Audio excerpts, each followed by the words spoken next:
Hello, welcome to Crafts by Elaine. Today I want to show you how to make some little fabric baskets. Here's one that I've done. I've used coordinating fabrics. These are actually curtain weight, a 100% cotton curtain weight, and this I've actually done for a friend to put her barm cakes in by the side of the barbecue. So that's a nice shape for bread rolls, things like that. This is another one I've got, and I've just used this as a little tray if I'm doing some hand sewing downstairs and I don't want to be taking lots of bits. I can just put my threads and scissors, and it just keeps everything tidy and together. But there's hundreds of uses for these things. You might have bits of jewellery on the dressing table, or hair clips, rubber bands, anything really round the house. And of course you can make these any size you want. It's entirely up to you. You'll have your own needs. So this is what we need to make them. You don't have to use two different fabrics, you can do it all in the same, but I quite like the contrast of using two. So you need to cut your fabric for the size of your box, which will be whatever size you want. Your measurement will be the side depth, the base across, and then the other side, and similarly the other way round. You then need a piece of interfacing. Now this is an iron-on one, you can tell that because it's shiny, and iron-on is absolutely fine for this job. And you need to cut your interfacing so that it's slightly smaller than your outer fabric. I'm using the plain for the outer fabric. This centimetre here will be my seam allowance. It just stops you having interfacing in your seam, which can make it a little bit bulky. So I'm now going to iron that in place.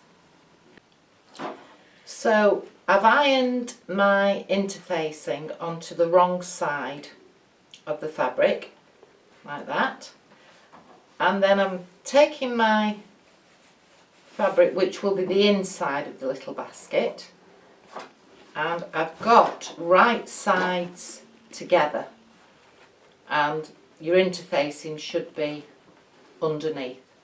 And now I'm going to machine round the edge of this square, but I am going to leave a gap, say between, quite a big gap, and the reason for that is when you've got interfacing, which this is a medium weight, it's difficult to turn it the right side out if you've only left yourself a little gap, and this won't be seen when it's finished. So leave yourself a big gap, and then I'm going to bring the sewing machine over, and I'm just going to machine round this fabric. So I've machined all the way around the sides, but I've left a space on this fourth side here. Now before you turn it the right side out, you need to trim these corners. The reason for that is there's a lot of fabric in the corner, and when you turn it the right side out, if you've got too much fabric there, you won't get a sharp corner.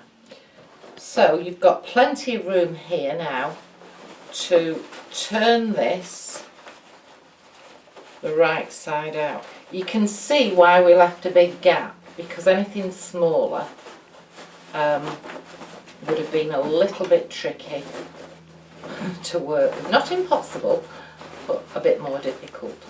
So let your fingers do as much work as possible, like this.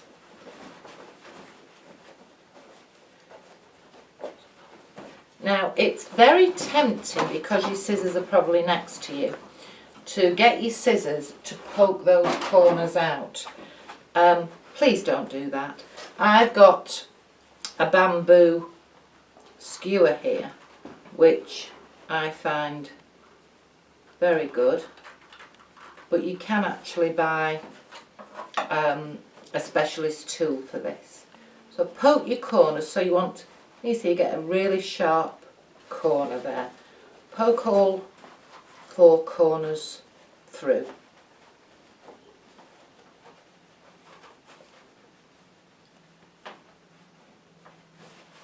And the last one. And then we go over to the ironing board.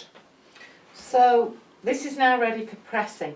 This gap that we left here, we then fold the seam allowances in, and this will be trapped in when we machine round the edge. So give it a good press, get it all nice and flat.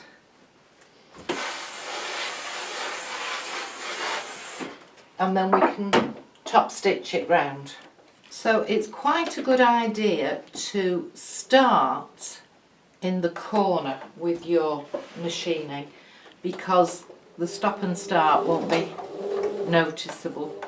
You want to stitch about 1 centimetre in from the edge and just go all the way around the 4 sides.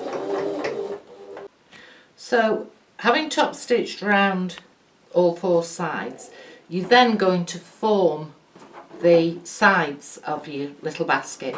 So you need to measure in from each side and either put a pin like that, I'm doing this at 5 centimetres, or you can use tailor's chalk, whichever you prefer. So I'm using, as I say, 5 centimetres, 2 inches.